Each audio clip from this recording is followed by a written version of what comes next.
being part of a criminal organization. In fact, they say that I was the mastermind of it, or one of the masterminds, which I think is very impressive. This is Europe, after all. This is Greece, the birthplace of democracy. What I did start to doubt, and to be honest with you, continue to doubt, is that the European Union takes its rule of law obligations seriously.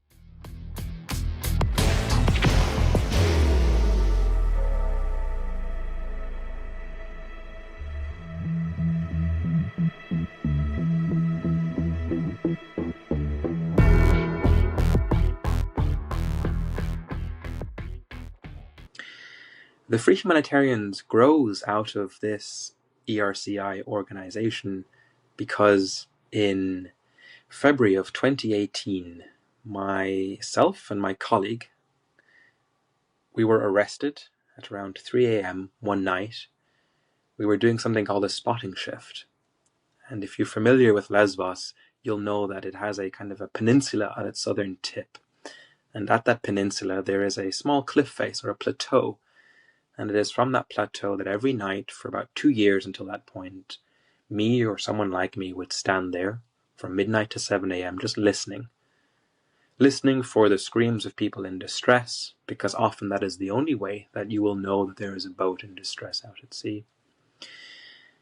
And on this night, the police arrived, arrested us, without really telling us what exactly was wrong. They took us in, and for 2 nights we were in a police cell until we were released, pending further investigation. And we thought, okay, well, this investigation would lead to anything because we had done nothing wrong. And yet after 6 months of continued cooperation after this, in August of 2018, we were arrested formally and formally charged with very serious crimes. Did you stay on Lesvos this whole time? Yes, I did. In fact, I had remained on Lesvos for a total of, before my detention, for a total of 9 months. And we continued cooperating with the authorities when we were released, this pending further investigation, precisely because we thought this is just going to be some mix-up. I mean, the very people who arrested us relied on us to do search and rescue the months following that incident. I did briefly go home because unfortunately my grandmother passed away a few weeks before I was arrested again. But apart from that, I was on the island coordinating the search and rescue on the southern shoreline of Lesvos for ERCI and for the other organizations that were operating too. And then in August, as I said, we were detained again, and this time held in pretrial detention for many months, well, for 3.5 months, and charged with some of the most heinous crimes. And those included being part of a criminal organization. In fact, they say that I was the mastermind of it, or one of the masterminds, which I think is very impressive. Money laundering, smuggling, forgery, fraud, the illegal use of radio frequencies, and my personal favorite, spying.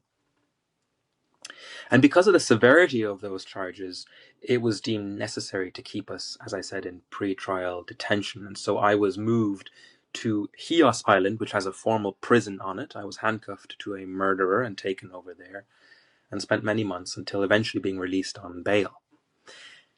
And to finally answer your question, who are the Free Humanitarians? Well, that was the group of friends and my family who, terrified of what might happen if they didn't spread the word, created this campaign and spoke about what was happening to us.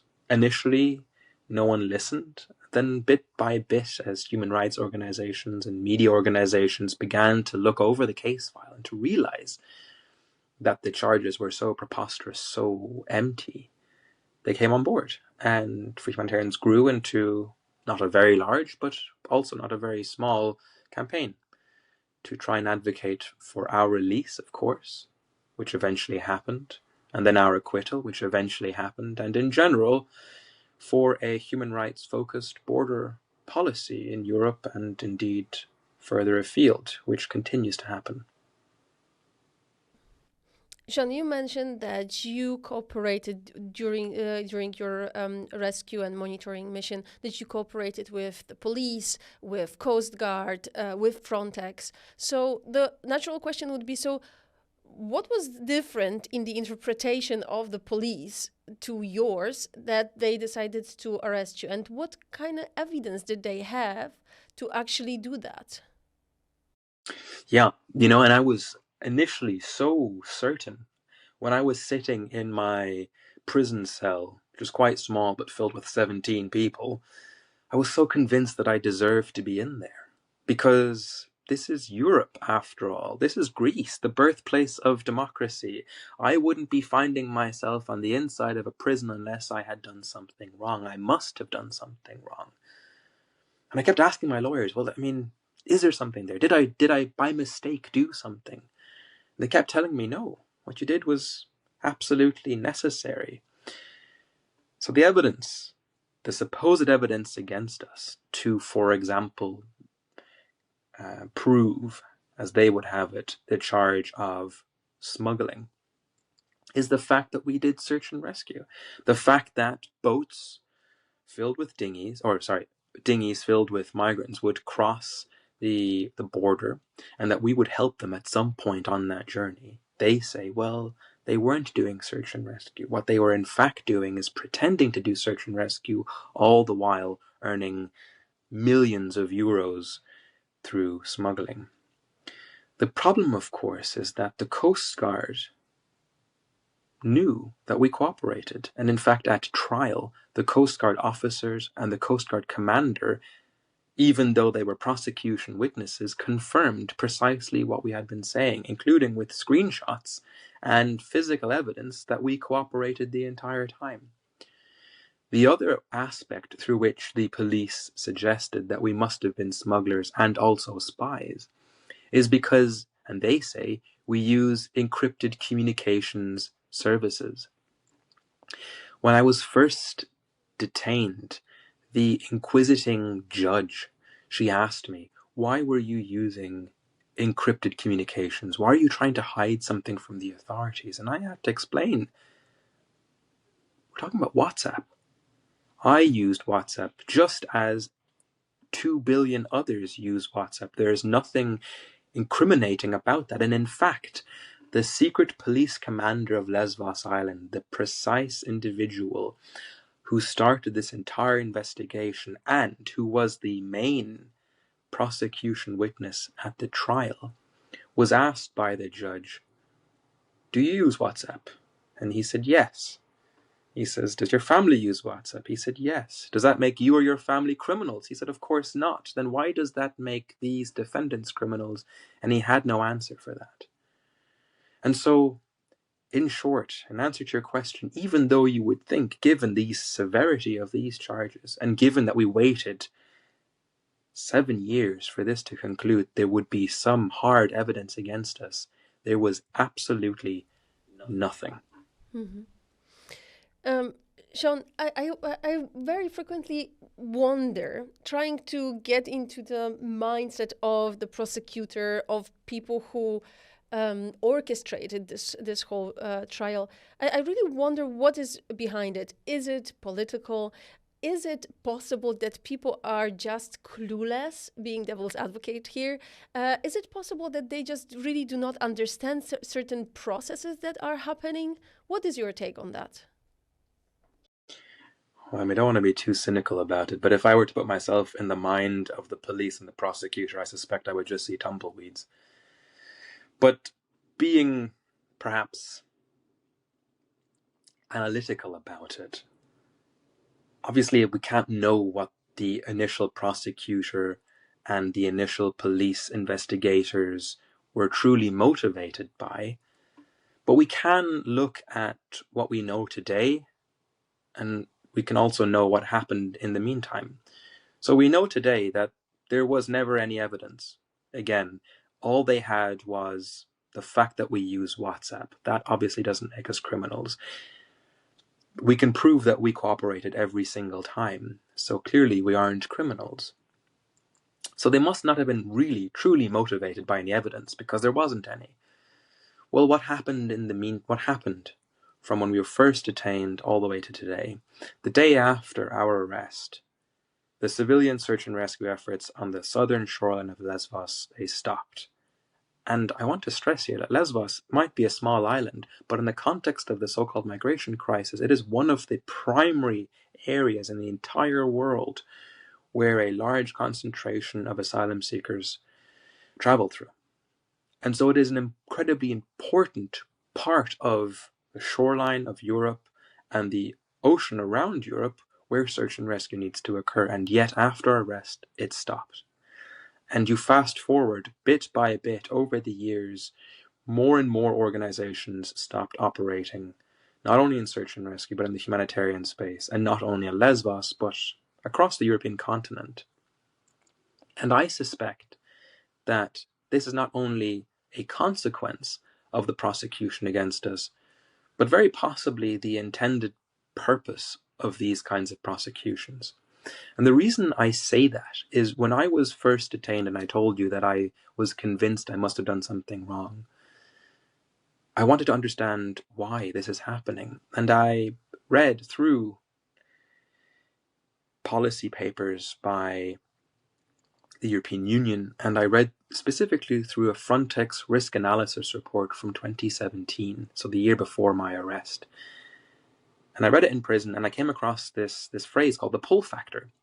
And what it says, the pull factor, and it was such an intuitive argument, I immediately thought, well, I must be guilty. Because what it says is that even if civilian search and rescue organizations are not purposefully part of a smuggling network, they are still enhancing smuggling by providing services that make it easier for smugglers to sell tickets to asylum seekers. Basically, the safer the water is, the more people will pass through that water. And it seemed so intuitive, I thought, okay, well, this must be true. And so that is why I think the authorities are trying to stop civilian search and rescue, because they think there is this correlation between civilian search and rescue and smuggling. The most devastating thing, I think, for that argument is that it is completely unsupported by any evidence whatsoever. And there has been about a decade of longitudinal research done on whether or not the more search and rescue have, the more people travel through a certain body of water to seek asylum. There's no evidence to support it. In fact, what is far more likely to be a correlation is if the weather is good. If there is no storm, then people will climb into boats. If the place they're leaving is so frightening that they don't want to stay, that is also a correlation, but it is not civilian search and rescue. Seán, your trial lasted for almost 8 years. It's crazy. It's crazy, almost a decade being in this limbo. I hope I will not re-traumatize you too much if I ask you if there were some moments during this trial that you thought, oh, maybe it's gonna go south. Maybe, it's gonna collapse. It's not gonna work. I wonder if you had those moments of doubts that you may end up in prison with all the other people who were on trial with you. Yeah, on several occasions, I think I didn't doubt the fact that what I did was right. And in fact, what I did was legal, if not a moral and legal obligation, a positive obligation to do search and rescue. I never doubted that.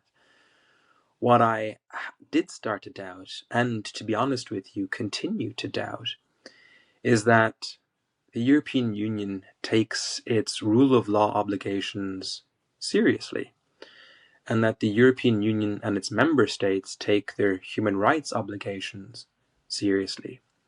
Because as these 8 years have dragged on, and it was we, the defendants, who begged the prosecutor to finally bring this to trial, and it is the prosecution that dragged its heels. In that time, we have seen a worsening migration policy response to people who are drowning in our oceans, not just in Greece, but across the European Union. And so in a nutshell, I never doubted what I did was the right thing to do. What I still doubt, is that Greece and the European Union will do the right thing. And I suspect we cannot take that for granted. Yeah, I The agree. reason, if I may for a moment, when we had our trial, we had several trial observers from Amnesty International, Human Rights Watch, and local observers who specifically observe all smuggling-related trials on the islands. And what one of them said to me was that our case is not at all unique, and I completely agree with her.